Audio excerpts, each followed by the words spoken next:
6 కోట్ల రూపాయలు. అంటే ఒక కాలేజీకి సంవత్సరానికి అయ్యేటువంటి ఖర్చు 60 కోట్ల రూపాయలు.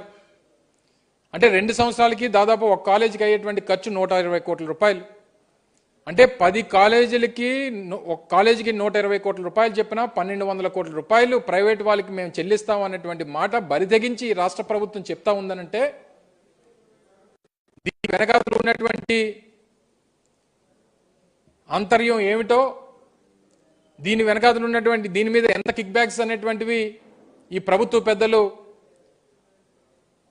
దీని నుంచి తీసుకుంటా ఉన్నారో అనేటువంటిది చాలా క్లియర్గా అర్థమవుతా ఉంది. ఈరోజు జరుగుతున్నటువంటి కలెక్టర్స్ కాన్ఫరెన్స్ లో కూడా దాన్ని సమర్థించుకునేటువంటి కార్యక్రమం చేస్తూ ఉన్నారు.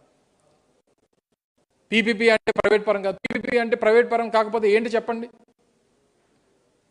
ప్రభుత్వం భూములు, ప్రభుత్వం సేకరించినటువంటి భూములు, ప్రభుత్వం నిర్మాణం చేసినటువంటి భవనాలు, వీటన్నిటిని తీసుకొని వెళ్ళి అన్ని సేకరించి తీసుకొని వెళ్ళి